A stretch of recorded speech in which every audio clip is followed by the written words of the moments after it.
Evangelio según Mateo, el capítulo 12, el versículo 1. Y dice así la palabra del Señor.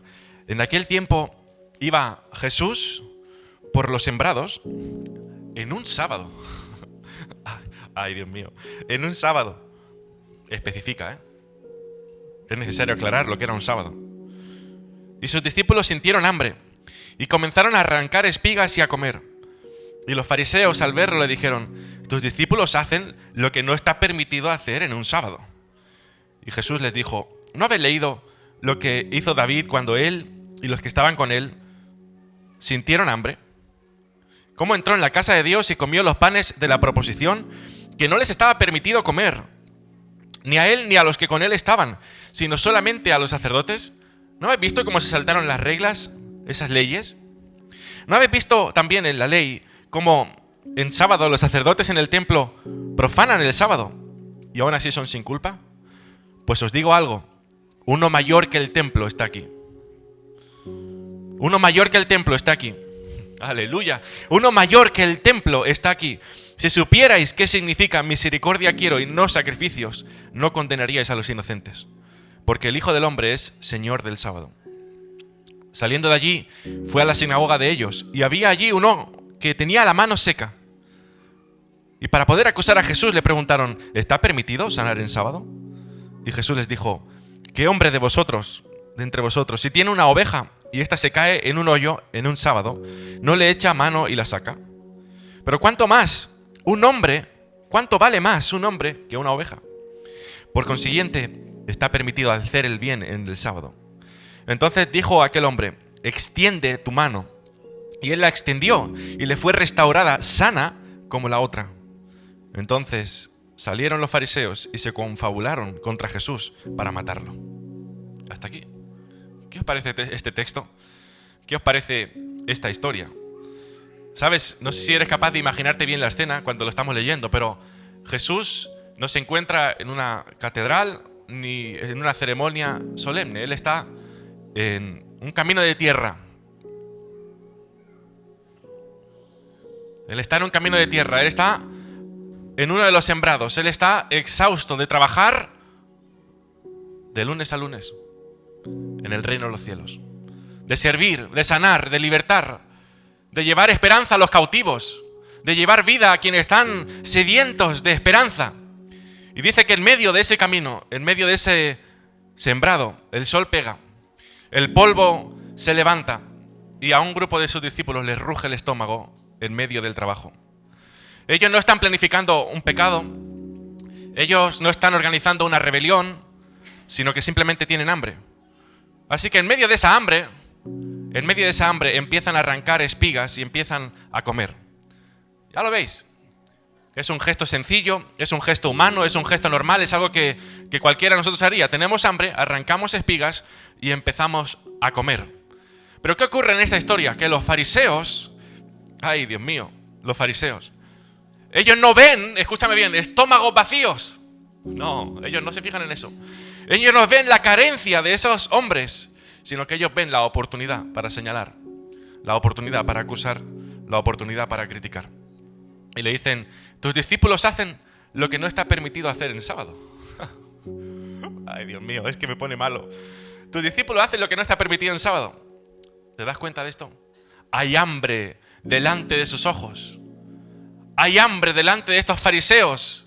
Pero lo único que ellos son capaces de ver es el incumplimiento de una ley. Terrible, terrible escena. Cambiamos de escena. Y ahora no estamos en la sinagoga, en un lugar de culto, un lugar de palabra, un lugar de oración. Oh, Dios mío, un lugar donde se predica las buenas nuevas de que el Señor tiene misericordia y paciencia una y otra vez sobre nosotros. Un lugar en el que día y noche se predica que la misericordia del Señor se ha renovado. Un lugar en el que debería haber esperanza y consuelo por decir: el Señor hoy nos ha vuelto a dar aliento. Él nos ha vuelto a dar oportunidad. Él nos ha vuelto a dar vida. Él nos ha vuelto a dar esperanza. Él ha vuelto a derramar perdón. Maravilloso lugar de culto, ¿sí o no? Aleluya. Maravilloso lugar de culto, un lugar de palabra, un lugar de oración. Y nos encontramos con que allí hay un hombre. Y no tiene una molestia pequeña, no. No tiene una ligera dificultad para su vida. sino que tiene la mano seca. Tiene la mano muerta, inútil. Llevaba tiempo viviendo limitado, tal vez no podía trabajar, marginado, escúchame bien, apartado de la sociedad. Hoy en día, gracias a Dios, nuestra sociedad ha hecho un gran avance en aceptar las situaciones complicadas. Pero no era así en aquel tiempo. En aquel tiempo, alguien que vivía una enfermedad visible en su cuerpo era alguien que claramente tenía que haber pecado. Así era su entorno. Si este hombre tiene la mano seca, algo debería haber hecho ese hombre en ese entorno, en ese contexto tan corrupto espiritualmente. Algo tiene que haber hecho ese hombre para tener esa mano seca. Habían niveles de hombres. Estaban los hombres de bien, los que estaban enteros, guapos, fuertes, saludables. Y luego estaban los desgraciados, los que tenían la mano seca, los que tenían algo torcido, los que tenían un ojo bizco. En fin, no quiero entrar en detalle, pero hay un versículo que dice que si había un hombre magullado, no podía entrar en el templo. Algo había hecho. Qué triste. Y otra vez los religiosos, de nuevo, no ven a un hombre con el dolor. No ven años de impotencia. No ven la necesidad de alguien que de verdad necesita que esas buenas nuevas que se predican en la iglesia se apliquen a su vida. No ven la realidad de alguien que está pasando por tremenda angustia, decepción, desespero por ver que su vida no es lo que estaba esperando ser. Ellos solo ven una buena ocasión para una trampa teológica. Una trampa teológica. ¿Está permitido sanar en sábado? ¿Está permitido sanar en sábado? Escúchame bien. Cuando nuestra espiritualidad nos lleva a usar el dolor de alguien como tema de debate, nos hemos alejado de la espiritualidad de Dios.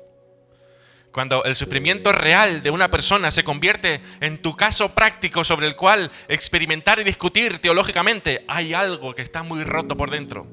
En estas dos escenas nos encontramos con que hay una necesidad humana, el hambre y la enfermedad. Hay una necesidad humana, el hambre y la enfermedad. Y en las dos escenas, la religión de los fariseos es incapaz de verlo.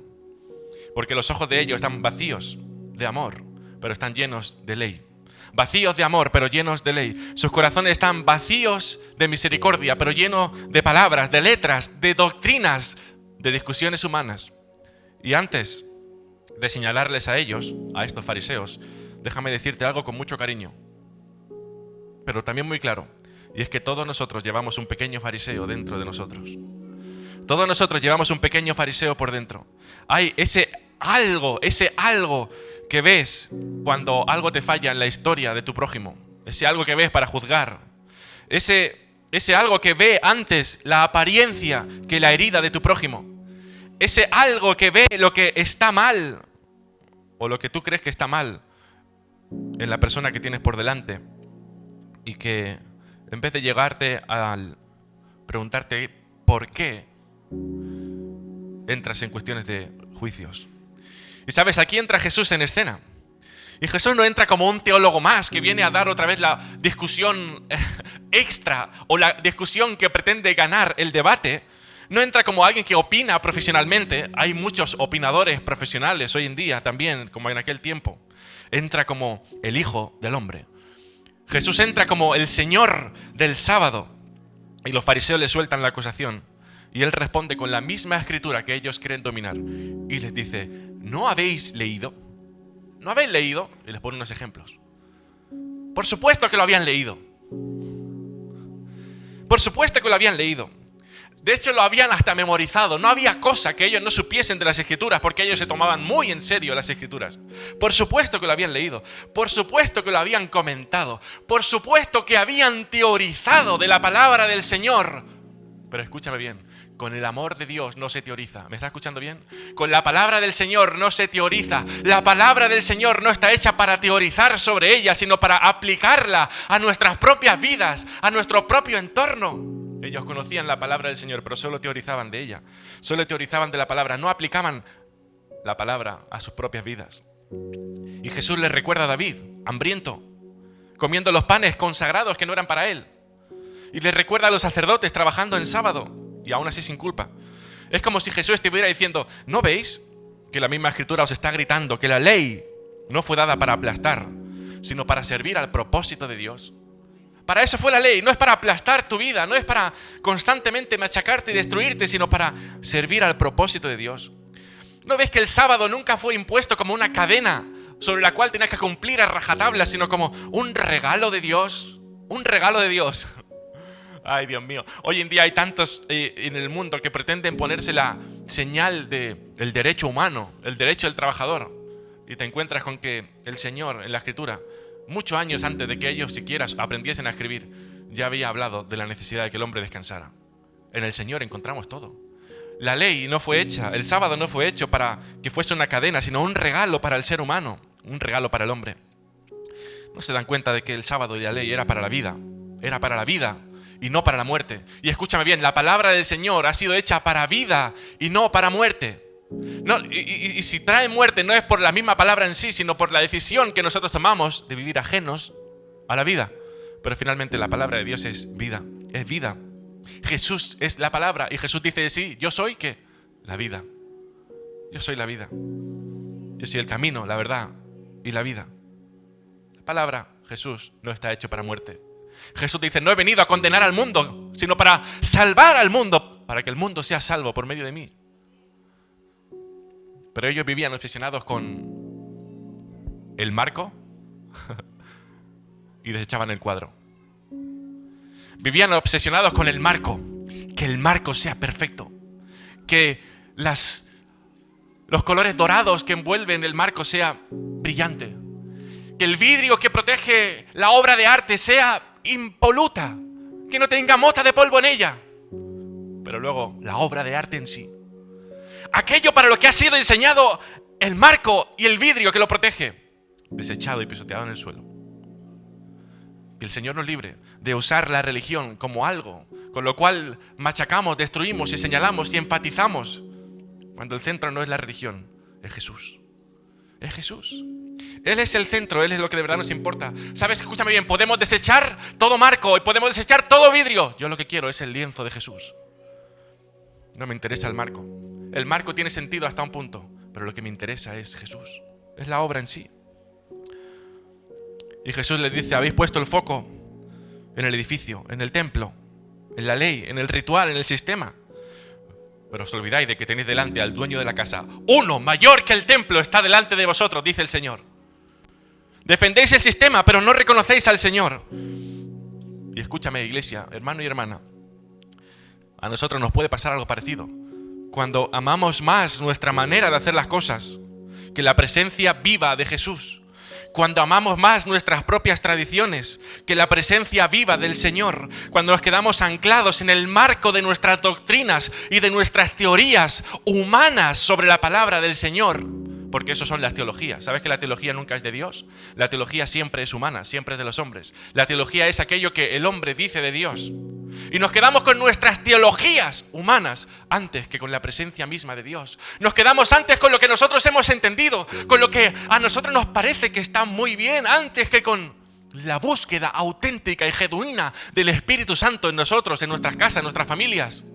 Pero preferimos discutir sobre cuestiones teológicas. Preferimos discutir sobre quién tiene razón y quién no. Qué posición doctrinal está más cerca de la verdad que nosotros ni siquiera conocemos. Olvidando que lo importante no son nuestras opiniones y nuestras teologías y nuestras doctrinas, sino que Dios se haga vivo en medio de nosotros. Que Dios se haga vivo en medio de nuestras relaciones. Que Dios se haga vivo en mi forma de vivir. Que Dios se haga vivo en mi forma de tratar a quienes no son mis cercanos. Que Dios se haga vivo ahí. Pero nos gusta más el marco. ¿Sabes por qué? ¿Sabes por qué? Te digo por qué. Porque el marco afecta lo que tú haces. Y tenemos mucho ego. El marco afecta lo que tú haces. Tengo aquí un carpintero, buenísimo carpintero. El marco es la obra del hombre. Pero finalmente, la obra divina es algo en lo que tú no puedes afectar. Y te interesa más que se enaltezca y que se vea la obra humana que no la divina. ¿Alguien me entiende o no? Te interesa más que se enaltezca la obra humana en la que tú puedes afectar, en la que tú puedes intervenir, que no la obra divina, la obra de espiritualidad, la obra del Espíritu, la presencia viva de Jesús. Y entonces Jesús les habla y les dice una frase que debería hacer temblar todo hueso. Y dice, misericordia quiero y no sacrificios. Misericordia quiero y no sacrificio. ¿Sabes por qué? Porque, escúchame, el sacrificio es lo que tú y yo somos capaces de hacer. El sacrificio es lo que tú y yo somos capaces de hacer. Es muy fácil ofrecer sacrificios. Pero escúchame bien, misericordia es algo que tú y yo no podemos hacer. Misericordia es algo que no nace del corazón del hombre. Misericordia, esa gracia divina, ese amor ágape que la palabra del Señor enseña, que es un amor incondicional, un amor que ama a pesar de, un amor que está dispuesto a entregarse una y otra vez, un amor que da a quien está perdido en delitos y pecados, un amor, ese querido amigo, mi querido hermano, ese amor no lo fabricas tú, ese lo fabrica Él. Y el Señor dice, no me interesan tus sacrificios. Si hace algún sacrificio que sea para que finalmente se muestre mi misericordia, pero si no hay misericordia mía de por medio, de nada me sirve tu vaso de barro, porque no es el vaso de barro lo que se enaltece, sino la gloria de Dios que es derramada en el vaso de barro. Misericordia quiero y no sacrificios. No me interesan tus sacrificios si el final de tus sacrificios no es misericordia. No me interesa. Lo que quiero es la misericordia. Lo que quiero es la misericordia. Así que, hermano y hermana, si algún día tienes que elegir, elige siempre la misericordia antes que el ritual frío. Elige siempre el corazón antes que la apariencia. Elige siempre la persona antes que el sistema. Y Jesús remata y dice, si supiera lo que significa misericordia quiero y no sacrificios, no condenaríais a los inocentes. En otras palabras le dice, si de verdad conocierais el corazón de Dios, no usaríais la ley para machacar a los que están hambrientos, heridos o débiles. Pero no la conocían. Ellos no conocían el corazón de Dios. Ellos conocían el marco de Dios, pero no el corazón. Conocían el esqueleto, conocían la estructura sobre la que el Señor tenía que venir. Escúchame bien. Conocían los andamiajes sobre los que luego se tendría que construir el verdadero templo, que es el de su espíritu. Pero no se enteran de que una vez ha llegado el templo, que es del espíritu, de nada te sirven los andamiajes. Escúchame bien, aquellos que están acostumbrados a ver lo que es una obra. Cuando se hace la obra sirven los puntales. Cuando se hace la obra sirven los andamios, sirven las herramientas. Pero una vez la obra se ha acabado, se acabó el tiempo de las herramientas y de los andamios. Qué pena que hay quien ame más los andamios que la obra. Qué pena que hay quien ame más los andamios que la obra. Qué pena que hay quien ponga más el foco en lo que está preparándose para la llegada del Señor que el propio Señor. Y escúchame bien, hoy en día también nos puede pasar esto a nosotros. Qué pena, cuando nosotros amamos más el sistema religioso, nuestras estructuras y tradiciones evangélicas, que Dios hecho carne en la relación humana que tienes con tu esposo, con tu esposa, con tus hijos, con tus vecinos, con tus hermanos. Escúchame bien, de nada sirven las estructuras, las iglesias, los ministerios, los pastores, los grupos de alabanza, nuestros sistemas religiosos, si no somos capaces de amar, si no somos capaces de ver antes al hambriento que al quebranto de la ley. Si no somos capaces de ver antes al enfermo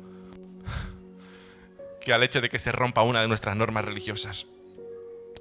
Y sabes, cuando Jesús está diciendo esto, no solamente está corrigiendo a los fariseos despistados. Jesús está anunciando algo que nos toca directamente a ti y a mí. Porque escucha bien, el sábado no era un fin en sí mismo, El sábado era una señal, era una sombra, era un anticipo. Era un día de descanso apuntando a una persona. Era un mandamiento apuntando a un encuentro. Era una norma apuntando a un abrazo. Y para nosotros el tema no es qué día es el sábado. Si será el sábado o será el domingo. Si será el lunes o el martes. No es cuánto tengo que hacer este día o cuánto no tengo que hacer. No es qué fiestas o qué ceremonias o qué calendarios debo cumplir para poder estar bien con Dios. No, para nosotros la pregunta es otra. ¿Estoy de verdad descansando en Cristo? ¿Es de verdad Cristo mi descanso? La pregunta es, ¿mi alma está de verdad encontrando reposo en Jesús? ¿O sigo viviendo como un esclavo en base a leyes frías? Nuestro sábado no es un día del calendario. Nuestro sábado tiene nombre propio y se llama Jesús. Nuestro sábado tiene nombre propio y se llama Jesús. Escúchame bien, Jesús diría, con que vosotros decís que no matáis. Pues yo digo que cualquiera que mira a alguien con maldad, insultando a su hermano y diciéndole necio, juicio merece y condena tiene para el infierno. Yo no he adulterado jamás. Pero cualquiera que dice que ha mirado a una mujer con codicia que no es la suya, adulteró con ella en su corazón. Yo no he roto jamás un sábado. Pero cualquiera que vive ansioso desesperado por cumplir únicamente sus sueños y sus objetivos humanos y terrenales. Pero su corazón no descansa en Cristo, no reposa en el Dios que es su Salvador. Pero su corazón no está anclado a la fe y a la confianza de que es Dios el que maneja su camino y no él, su propia vida. ¿De qué te sirve guardar el sábado? El reposo es Cristo. El reposo se llama Jesús. Él es el descanso de Dios hecho carne. Él es el que dice: venid a mí, todos los que estáis trabajados y cargados, y yo os haré shabatear. Venid a mí, todos los que estáis cansados y cargados, y yo os haré descansar. Yo seré vuestro descanso. Por eso cuando la palabra del Señor dice que será estatuto perpetuo, ¿sabes por qué será perpetuo? Porque es Jesús el que permanecerá para siempre. Porque es Jesús en quien nosotros descansaremos por siempre. Porque es Jesús quien será nuestro absoluto y eterno descanso. Porque es Jesús donde cesará nuestra carrera para ganarnos el amor de Dios por medio de nuestras obras. Y podremos descansar en que Él ha cumplido con todas las obras en la cruz. Jesús es el fin de nuestra obsesión por cumplir una lista con la que podamos sentirnos aceptados. Por eso, hermanos, como iglesia, en esta iglesia no vivimos sujetos a cuestiones de días, ni de fiestas, ni de ceremonias, como si el poder estuviera en el calendario. No, el poder no está en el calendario. El poder no te salva un domingo bien guardado, ni un sábado bien guardado. No, eso no te salva. No te salva eso. No nos salva una liturgia bien ejecutada. No nos salva un ritual perfecto. No, nos salva una persona. Nos salva una persona. Nos sostiene una persona. Nos transforma una persona. Y escúchame bien, esa persona se llama Jesús de Nazaret. Esa persona es Jesús, el nombre que es sobre todo nombre y el único en el que nosotros podemos ser salvos.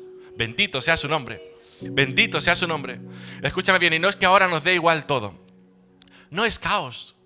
No es anarquía espiritual. Es que todo adquiere un sentido. Todo adquiere un sentido cuando se refleja el corazón de Jesús. Reunirnos, escúchame bien, tiene sentido si nos acerca a la presencia del Señor.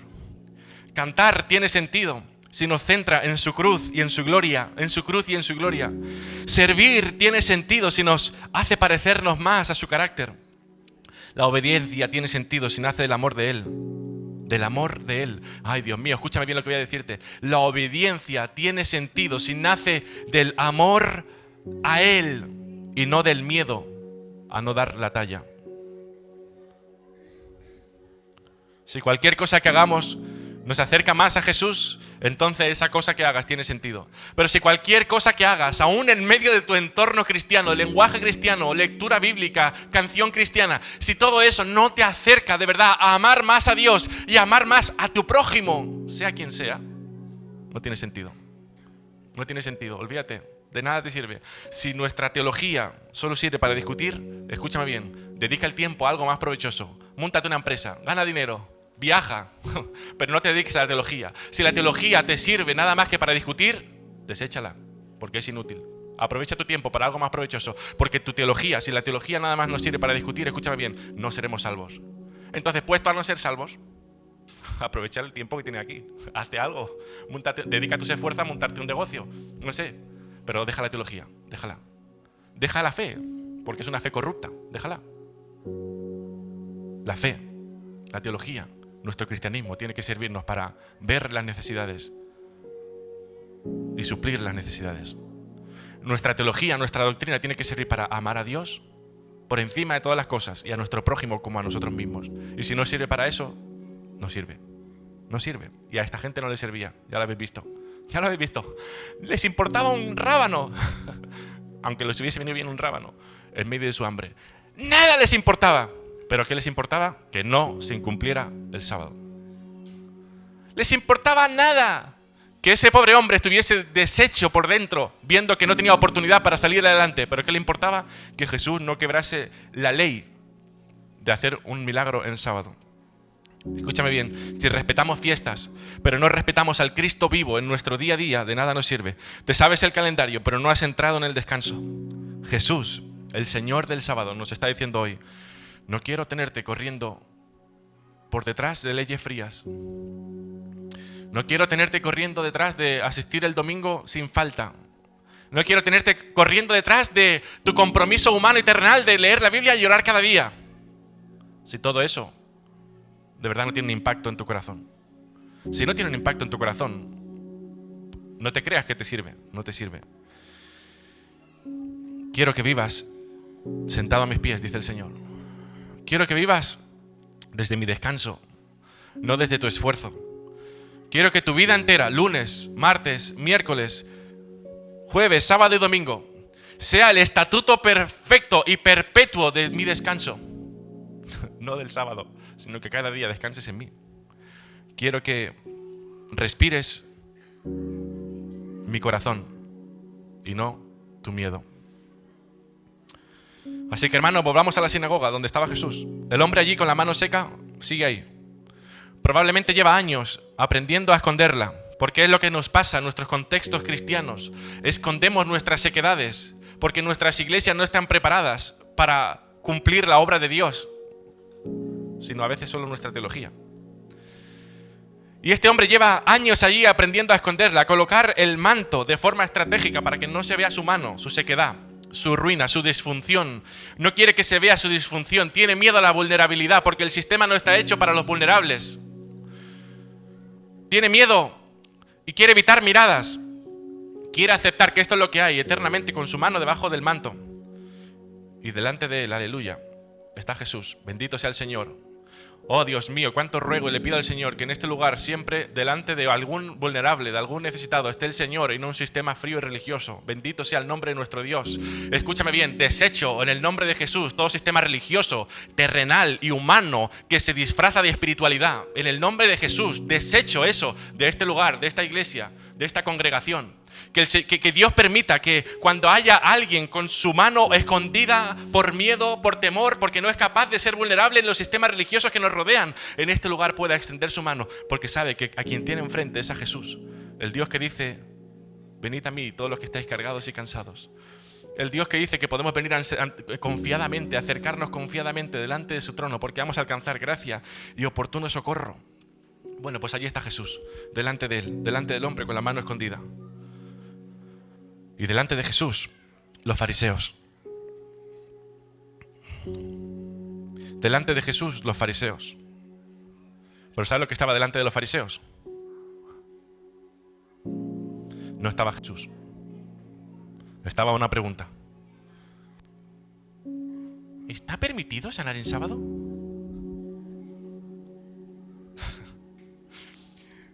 Jesús podría haber entrado en un debate técnico.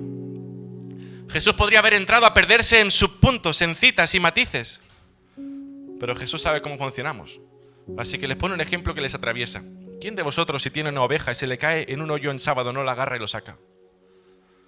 Traducción al lenguaje de hoy. Si lo que está en juego es tu dinero, es tu inversión, es tu interés, ¿acaso no encuentra enseguida una interpretación, una alternativa al mandamiento? ¿No te pones muy flexible de repente cuando las cosas se tratan de ti? Vaya que sí se ponen sensibles. Vaya. ¿Sabes? Yo desearía que todos pudiésemos ver a nuestro prójimo tal cual miramos a nuestros hijos e hijas. Porque para nuestros hijos e hijas, lo sé porque soy padre, encontramos las excusas posibles e imposibles. Cuando se trata... Has dicho ya. Sí, te aseguro que sí. Ya lo vas a descubrir cuando tenga un año más. Cuando se trata de lo que es tuyo, ahí hay excusas posibles e imposibles, pero que no se trate del hijo de tu prójimo.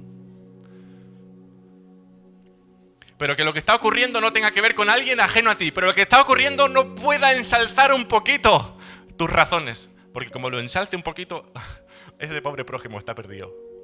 Está perdido. ¿Quién de vosotros, si tiene una oveja, se le cae un hoyo en un sábado, no la agarra y lo saca? ¿Cuánto más vale un hombre que una oveja? ¿Cuánto más? ¿Cuánto más vale un hombre que una oveja? ¿Cuánto vale una vida? ¿Cuánto vale una persona? ¿Cuánto vale el hermano caído, herido, que entra por la puerta? ¿Cuánto vale ese hermano? ¿Cuánto vale? ¿Cuánto vale el joven destrozado por sus decisiones?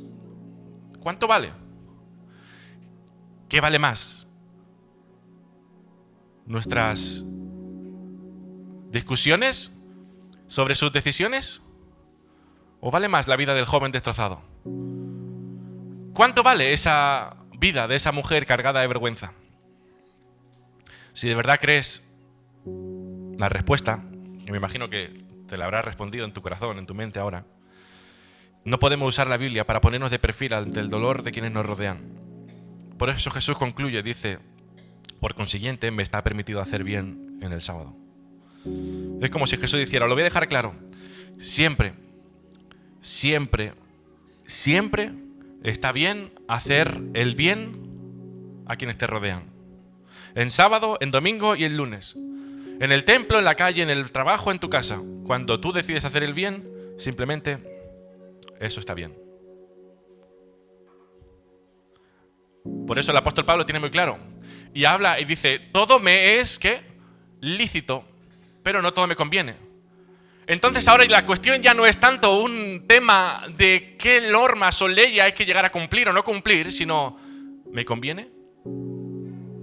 ¿Me conviene? ¿Me conviene para lo que voy a decidir, mi decisión? ¿Me conviene para acercarme más a Dios? ¿Me conviene para traer más el reino de Cristo a mi casa, a mi familia, a la tierra? ¿Me conviene hacer y tomar esta decisión para que la presencia del Señor se haga viva en medio de mi entorno? ¿Me conviene? Si te conviene, entonces sí. Y si no te conviene, no. Si te acerca más a Jesús, sí. Y si no, no. Ya está. Tan sencillo como eso. Por eso ahora la ley de Cristo es tan básica. Todo se resume en amar a Dios y en amar a nuestro prójimo. Si amas a Dios, tu vida será una honra a Dios. Y si amas a tu prójimo, tu vida honrará también a Dios. Y sabes, entonces Jesús deja de hablar con ellos, con estos fariseos. Bendito sea el Señor. ¿Y se dirige a quién? Al hombre disfuncional. Se dirige al hombre que está sufriendo. Y le dice, no pienso quedarme en teorías. Lo de quedarme en teorías es cosa de estos, pero yo no me quedo en teorías. Jesús siempre termina tocando a las personas. Y Jesús le dice, extiende tu mano. Extiende tu mano. Bendito sea el Señor. Qué precioso es esto. No sé si eres capaz de entender lo que esto significa. Escúchame bien, Jesús le dice, extiende tu mano. Yo veo algo muy profundo en esto, porque el Señor podría haber dicho simplemente, sé sano. Y se podría haber quedado hecho en silencio, sin escándalo, sin exposición. Pero Jesús le pide algo a este hombre que le cuesta, porque esta es la señal del reino de los cielos. Esta es la señal del reino de los cielos que Jesús ha venido a traer. Del hecho de que podemos exponernos. Deberíamos poder exponernos con libertad, nuestras flaquezas y carencias, mostrando nuestra vulnerabilidad, sin temor. Porque en el reino de los cielos entendemos que no hay justo ni aun uno. Y quizá hay uno justo, es Él. Y no hay espacio para el señalamiento humano. Jesús le dice, extiende tu mano. Saca tu mano de donde la has estado escondiendo. Saca tu mano. Expone lo que llevas años escondiendo, tapando, maquillando. Expone lo que a los fariseos no les importa ver. Saca a la luz aquello que te avergüenza. Jesús le dice, extiende tu mano. La mano seca, la mano inútil. La mano que nunca se alarga para bendecir, para trabajar, para abrazar. Extiende esa mano. El Señor no quiere que ese hombre permanezca eternamente en esa circunstancia. No quiere que ese hombre trate de arreglarla él, de maquillarla él, de esconderla él, sino que le dice, extiéndela.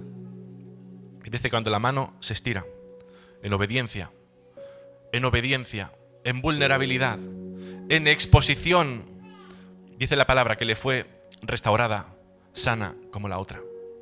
Bendito sea el Señor. Bendito, bendito sea el Señor. Pienso luchar para que este lugar sea un lugar en el que podamos extender nuestras manos secas. Y lucharé muy fuerte contra cualquiera que se atreva a señalar la mano seca de otro hermano.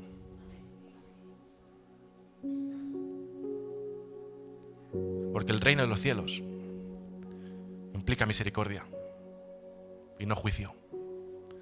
Implica abrazar al que estaba perdido, al que era hijo pródigo, al que viene oliendo a cerdo.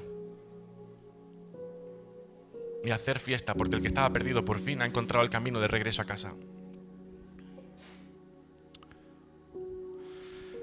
Cuando la mano se estira, la vulnerable, en obediencia, la palabra dice que le fue restaurada sana como la otra. Donde la religión había visto un caso para discutir y acusar, Jesús viene y ve una vida para restaurar. Donde los fariseos vieron una excusa para destruir a Jesús, Jesús vio una oportunidad para levantar a un hombre. Y el texto termina con una frase muy dolorosa. Salieron los fariseos y se confabularon contra Jesús para destruirlo. ¿Sabes por qué? ¿Sabes por qué se confabularon contra Jesús para destruirlo? Porque ellos no amaban el lienzo del cuadro. Ellos amaban el trabajo que Dios les había permitido hacer para finalmente sostener al lienzo. ¿Alguien tiene oídos para oír? Ellos no amaban el lienzo, ellos eran soberbios y orgullosos y amaban la obra que ellos habían hecho para llegar a sostener el lienzo. Y Jesús es el lienzo. Jesús es la obra viva. Bendito sea el Señor.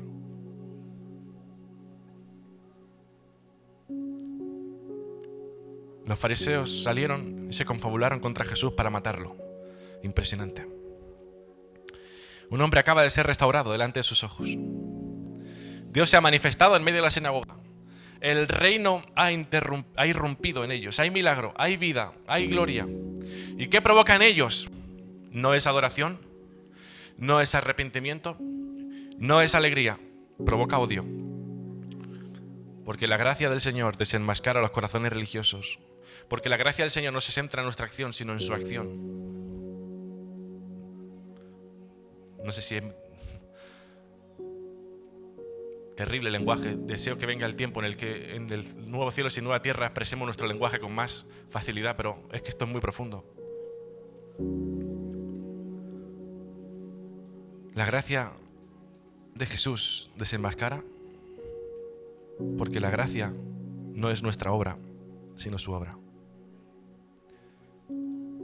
La misericordia de Jesús saca a la luz cuando nos importa más tener el control de nuestro sistema que ver a gente restaurada. Así que déjame, iglesia, mirarte a ti y hacerte unas preguntas.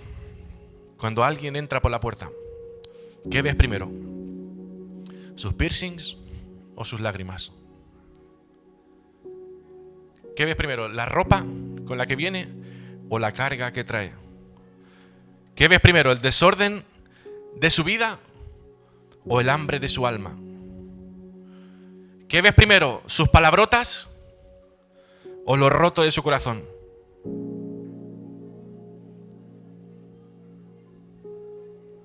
Normalmente te digo que vemos primero las palabrotas, el desorden de su vida, la ropa y los piercings.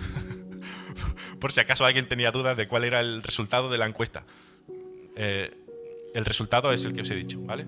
Primero son los piercings, luego la ropa, luego el desorden, luego las palabrotas. Y en algún caso, a veces, empezamos a tratar de entender lo roto del corazón. En algún caso, a veces, si es que por alguna razón logramos simpatizar un poco con esa persona, logramos entender un poquito el hambre de su alma. En algún caso, a veces, logramos entender un poquito la carga que esa persona trae. En algún caso, logramos entender una mijilla, si es que esa persona nos cae muy bien, el trasfondo que trae de su vida. La educación que sus padres le dieron, el sitio en el que se ha crecido, las lágrimas por las que ha pasado, en algún caso. Escúchame bien, reprendo esa actitud diabólica en el nombre de Jesús de esta iglesia. Satánica, perversa. Ojalá esta iglesia se llenase de gente tatuada y con el cuerpo lleno de piercings, perforados hasta la médula, pero que ahora caen rendidos delante de la presencia de nuestro Dios. Ojalá esta iglesia se llene de personas que entren por la puerta y que no sean capaces de controlar las palabras que salen por su boca en un inicio, pero que llegan deseando encontrar, habiendo descubierto lo que de verdad va a traer vida a sus almas. Ojalá nosotros seamos la iglesia en la que no pone tiempos a los procesos, no, sino que una y otra vez, cada mañana, renueva la misericordia y dice: acércate confiadamente al trono. Acércate confiadamente. No soy yo quien te pone tiempos. Si Dios te ha dado aliento, Dios te ha dado tiempo.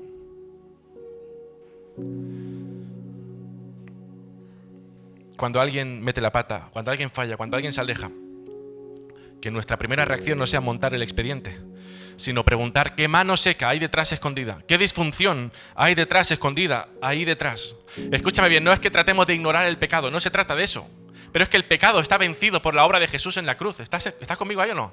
El pecado es algo que está vencido por la obra de Jesús en la cruz. Entonces todo cuanto necesitamos es que la obra de Jesús sea aplicada en nuestro corazón para que desde dentro y no de fuera, desde dentro empiece a generarse una transformación interior por la obra de su Espíritu, no por nuestra obra o nuestros consejos o nuestras discusiones humanas, sino por su Espíritu.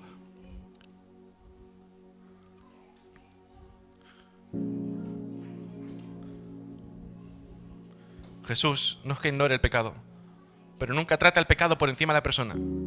Jesús siempre ve a la persona. Jesús ve el hambre, Jesús ve la mano seca.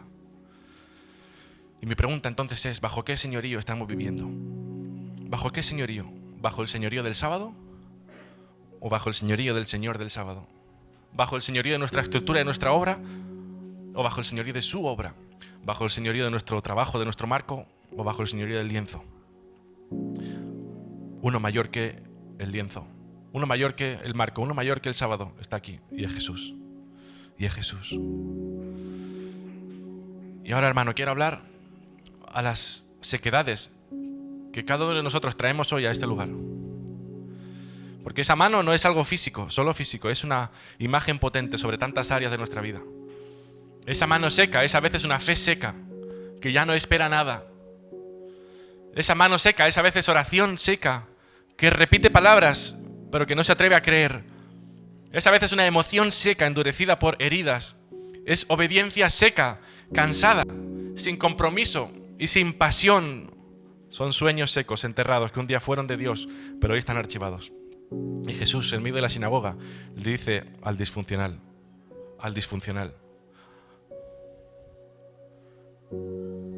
extiende tu mano. Deja ver lo que ya no funciona. Extiende lo que te avergüenza. Extiende lo que crees que nunca va a cambiar. Extiéndelo. Hazlo público. Hazlo vulnerable. Porque yo soy el Dios que sana. ¿Te das cuenta? Porque el Señor dice que cualquiera que se ponga en acuerdo con su hermano para pedir a Dios sobre algo le será hecho. Porque dejas de esconder aquello que temías para exponerlo en confianza. Y sabes, en esa unión perfecta de hijos e hijas de Dios, que están dispuestos a apoyarse mutuamente, a sostenerse mutuamente, a demostrar el amor de Dios mutuamente, en esa unión perfecta, el Señor hace descender su gloria. Dice, allí envía el Señor bendición y vida eterna, donde los hermanos están juntos en armonía, a pesar de, extiende tu mano, ponlo delante de mí, dice el Señor, porque yo soy el Señor del sábado. Yo soy el lienzo del marco. Yo soy la gloria derramada en vuestro vaso de barro. Yo soy el Jesús. Así que entonces, hermano y hermana, esta iglesia no está llamada a ser un museo de manos perfectas, sino a ser un hospital de manos restauradas. Que este lugar pueda ser un lugar donde podamos mostrar nuestras manos secas sin miedo. Que este lugar sea un lugar donde podamos confesar nuestras luchas sin ser ejecutados o apedreados. Y que la gente pueda ser confrontada, sí, pero desde la misericordia y nunca desde la superioridad. Amén. Dale a like. Ayuda a compartir. Suscríbete. Activa notificaciones. Revive tu iglesia en Tarrasa.